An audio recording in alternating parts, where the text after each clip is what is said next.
ان آیات کا شان نزول حضور نبی کریم صلی اللہ علیہ وسلم کی صحیح مسلم کی ایک عبارت ہے کہ پچھلی کسی امت میں ایک بادشاہ گزرا ہے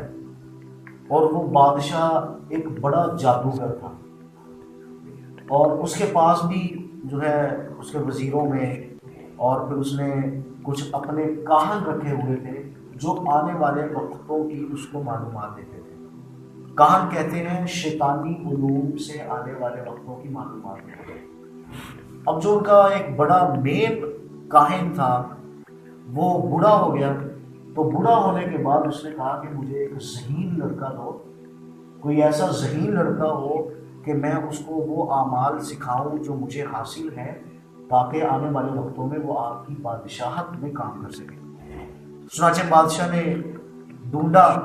اور ڈھونڈ کر ایک ذہین لڑکا جو ہے وہ منگوایا، اور اب وہ ذہین لڑکا جب گھر سے آتا تھا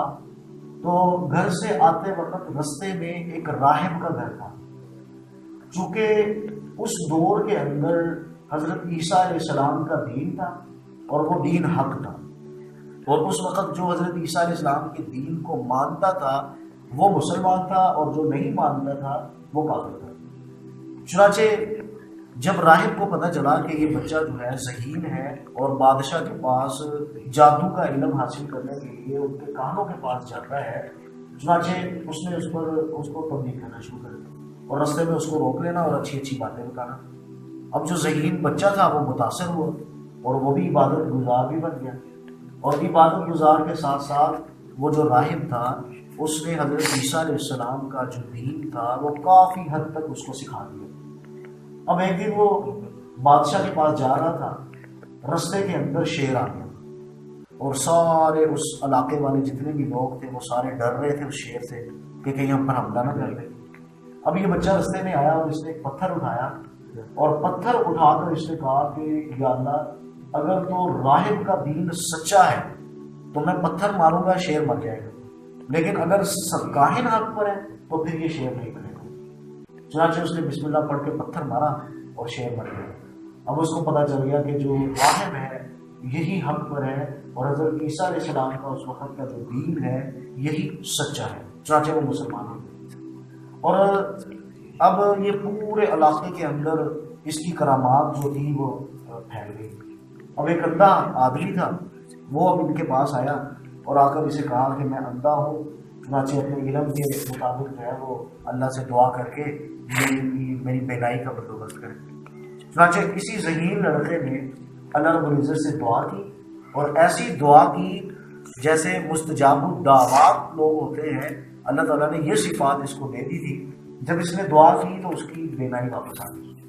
اور پھر پورے علاقے کے اندر بات پھیل گئی کہ یہ بچہ بڑا کرامت والا بن جائے، اور اب بادشاہ کو اس بات کا پتہ چل گیا۔ اب بادشاہ نے جو ہے وہ اس لڑکے کو، راہب کو اور اس نابینا تینوں کو بلایا۔ راہب کو اور نابینا کو قتل کر دیا، اور جو وہ ذہین لڑکا تھا اس کو حکم دیا کہ ایک بڑے پہاڑ کے اوپر لے کر جائے اور وہاں سے اس کو گرا دے، دھکا دے کر مار دے۔ چنانچہ اب جو سپاہی تھے اس کے، وہ اس کو اس پہاڑ کے اوپر لے کر گئے، اور وہاں پر جب پہاڑ کے اوپر پہنچے تو ایک زلزلہ آیا۔ زلزلے کی وجہ سے جتنے بھی وہ سپاہی تھے وہ سارے مر گئے اور بچہ بچ گیا۔ اب بادشاہ نے دوبارہ حکم دیا کہ اس کو سمندر کے اندر گرا دے۔ چنانچہ وہ سپاہی جو تھے وہ سمندر کے اندر گرانے کے لیے لے کر جا رہے تھے، اور وہاں پر بھی اللہ کی طرف سے ایسی لہریں آئی جس کی وجہ سے وہ بچہ بچ گیا، اور سپاہی جتنے تھے وہ سارے کے سارے وہی ہو۔ اور اب اس لڑکے نے خود بتایا بادشاہ کو کہ بادشاہ سلامت اگر آپ مجھے قتل کرنا چاہتے ہیں نا تو مجھے کھڑا کرے اور ایک تیر لے، اور تیر چلاتے وقت بسم اللہ پڑھے، اور بسم اللہ پڑھ کے اس تیر کو چلایا تو میں مر جاؤں۔ چنانچہ بادشاہ نے اس بات پر عمل کیا اور بچے کو کھڑا کیا، اور بچے کو کھڑا کر کے بسم اللہ پڑھ کر تیر مارا تو وہ بچے کے جا کر جو ہے وہ سر پر لگا اور وہ وہیں پر انتقال کر گیا۔ اور جتنے بھی وہاں پر دیکھنے والے لوگ تھے وہ اس واقعہ کو دیکھ کر اتنے متاثر ہوئے کہ سب نے نعرہ مارا، نعرہ بلند کیا، اور نعرہ بلند کر کے کلمہ پڑھ کے سارے مسلمان ہو گئے۔ اور بادشاہ کو پھر غصہ آیا۔ بادشاہ نے اب ایک بہت بڑا گھڑا خندق کھدوائی اور اس کے اندر آگ لگا دی، تو اس نے کہا کہ جو جو مسلمان ہوئے ہیں ان کو اس آگ کے اندر پھینک دیا گیا۔ چنانچہ روایات کے اندر آتا ہے تقریباً 12,000 لوگوں کو آگ کے اندر پھینکا گیا، لیکن وہ جو ہے وہ دین حق سے ایک قدم بھی پیچھے نہیں تھے۔ اور روایات کے اندر آتا ہے کہ ایک خاتون تھی، اس کے ساتھ ایک چھوٹا سا بچہ تھا، وہ ذرا تھوڑا سا گھبرائی تو اس چھوٹے سے بچے نے کہا کہ عیسیٰ علیہ السلام کا دین حق ہے، اگر اس کی خاطر ہماری جان بھی چلی جاتی ہے تو پرہیز نہ کریں۔ چنانچہ انہوں نے بھی جو ہے وہ جان دے کر اللہ کے راستے کے اندر جو ہے وہ ثابت قدم رہے۔ تو اس سے ہمیں یہ سبق ملتا ہے کہ دین حق پر ثابت قدم رہنا ہے۔ اور اسی طرح اللہ تعالیٰ نے آگے اس صورت کے اندر جنہوں نے یہ واقعہ رونما کیا تھا، مسلمانوں کو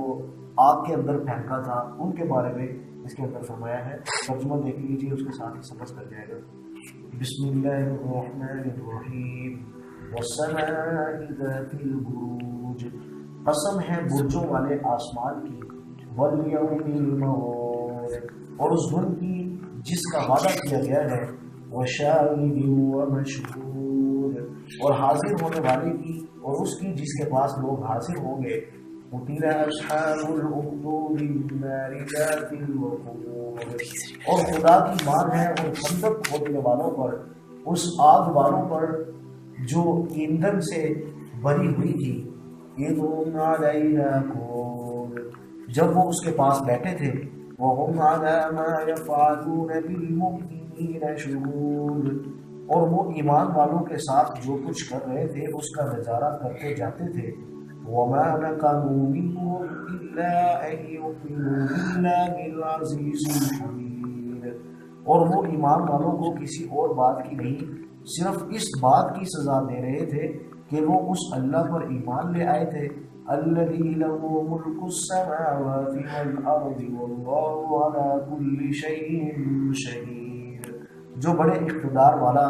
بہت قابل تعریف، جس کے قبضے میں سارے آسمانوں اور زمین کی سلطنت ہے، اور اللہ ہر چیز کو دیکھ رہا ہے۔ ان الذین فتنوا المؤمنین والمؤمنات ثم لم يتوبوا فلهم عذاب جہنم ولهم عذاب الحریق، یقین رکھو کہ جن لوگوں نے مومن مردوں اور مومن عورتوں کو ظلم کا نشانہ بنایا ہے پھر توبہ نہیں کی، ان کے لیے جہنم کا عذاب ہے اور ان کو آگ میں جلنے کی سزا دی جائے گی۔